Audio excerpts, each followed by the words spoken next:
Itinérance, notre série de reportages qui explore 20 ans d'action pour l'eau en Rance-Frémur.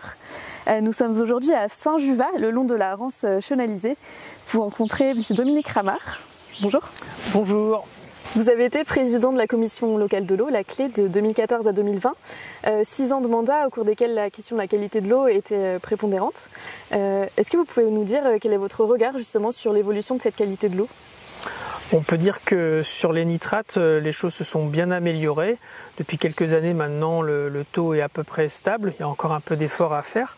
Mais par contre, je suis beaucoup plus inquiet sur les résultats que nous avons obtenus sur les pesticides. Ça reste une problématique importante et qui aujourd'hui, malheureusement, avec les différents métabolites qu'on peut trouver dans l'eau, reste quelque chose de difficile à traiter et donc ensuite à améliorer en termes de qualité au final, aussi bien dans les cours d'eau qu'au niveau de l'eau potable. Sur la question de la qualité des eaux, c'est vraiment du côté des eaux littorales qu'on a mis le paquet, puisqu'on a mis en place les profils de vulnérabilité conchilicole avec les territoires concernés, ce qui nous a permis d'avoir un meilleur suivi de la qualité de ces eaux sur le littoral.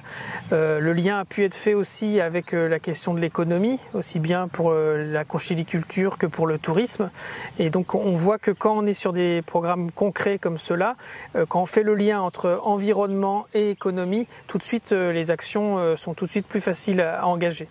Malheureusement, il reste encore beaucoup à faire, notamment pour que des systèmes d'alerte puissent être mis en place. Par exemple, quand une station d'épuration vient à déborder, de façon à ce que les conchiliculteurs tout de suite puissent se réorganiser. Et donc, oui, des choses ont été engagées, mais comme pour le reste, beaucoup à faire. Ce que je constate, c'est qu'après des années de programmes d'action, de schémas, on est encore avec une situation qui n'est pas à la hauteur des enjeux. Donc je regrette un peu l'inertie qu'il y a pu avoir sur l'ensemble de ces programmes. Il faudrait qu'on aille tout de suite à l'essentiel, qu'on prenne des actions peut-être un peu plus fortes, de façon à ce que les résultats soient plus rapidement atteints et que les équilibres entre environnement et économie soient meilleurs que ce qu'on connaît aujourd'hui. Alors au cours de votre mandat, il y a une démarche sur la quantité d'eau qui a été amorcée. Aujourd'hui, depuis 2022, la sécheresse de 2022, on en parle beaucoup, mais j'imagine qu'à l'époque, ce n'était pas forcément un sujet qui était très développé.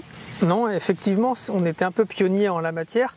Moi, ce que j'avais en tête en lançant ce type d'approche sur la gestion quantitative des eaux, c'est de se dire qu'à l'approche du changement climatique, qui est désormais inexorable, on devait déjà commencer à penser adaptation.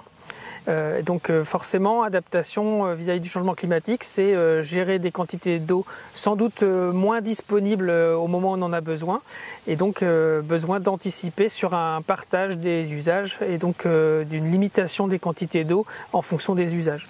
Donc on était effectivement les premiers à engager ce type d'études autour de cette question quantitative, et je pense qu'on a réussi à au moins faire progresser la prise de conscience sur cette question-là. Maintenant, tout reste à faire pour qu'on puisse aller vers des plans d'action et qu'on soit dans le concret après cette prise de conscience. Et qu'est-ce qui a provoqué justement cette prise en charge du sujet assez tôt ? On connaissait déjà des problématiques sur le territoire, notamment sur le littoral, où à certaines périodes de l'année, notamment sur la zone touristique, on pouvait se trouver déjà avec un problème de quantité d'eau disponible par rapport à la population présente sur le territoire. Donc on avait aussi en tête quelques canicules depuis 2003, mais effectivement la canicule de 2022 a sans doute été un argument supplémentaire qui a permis d'aller plus loin ensuite par rapport à ce qu'on avait initié sur la période 2014-2020. Alors vous parlez de la nécessité de s'adapter face au changement climatique. Il y a une option qui est possible pour diminuer la vulnérabilité du territoire, c'est de travailler sur l'infiltration d'eau dans les sols. C'est un combat sur lequel vous travaillez beaucoup pour intégrer ces sols dans les politiques publiques. Est-ce que vous pouvez nous en parler un petit peu ? Pour moi, les sols, c'est vraiment une dimension essentielle pour toutes les politiques environnementales et notamment celles qui concernent l'eau. Je pense qu'on ne va pas assez loin sur la prise en compte des sols comme étant des éléments de stockage de l'eau. Pas besoin de retenue d'eau si on sait préserver ces sols, si on sait faciliter l'infiltration de l'eau dans ces sols. C'est ce que nous avons fait sur la commune de Saint-Juvat, notamment en modifiant complètement le type de fleurissement. Avec les noues, avec les fosses plantées de vivaces, nous n'avons plus besoin d'arroser comme nous le faisions du temps des jardinières.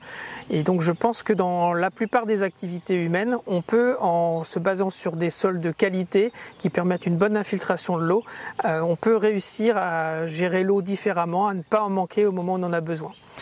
Tout reste à faire du côté des sols. On avait beaucoup engagé de réflexion sur la question de l'érosion aussi, puisque pour que les sols soient préservés, il faut éviter que les particules aillent directement au fossé ou à la rivière. Des territoires ont été pionniers sur le territoire du Sage-Rance Frémur Baie de Bossé. Je pense qu'on peut aujourd'hui se dire que toutes les communes doivent engager des programmes d'évitement de l'érosion des sols, avec notamment des haies à planter en plus grande quantité qu'on ne le fait aujourd'hui. Comment est-ce que vous envisagez l'avenir dans un contexte de changement climatique ? On peut dire que sans doute qu'on aura des contraintes qui nous seront imposées par l'environnement et non pas par la réglementation comme c'est trop souvent perçu par les acteurs. C'est l'environnement qui va nous rappeler que nous avons dépassé sans doute des équilibres normaux. Et donc ma crainte c'est qu'on soit soumis sans doute à des situations plus conflictuelles alors qu'en fait il faudrait continuer à travailler dans le dialogue tel que les commissions locales de l'eau le permettent. Merci beaucoup, monsieur Ramard. Merci à vous.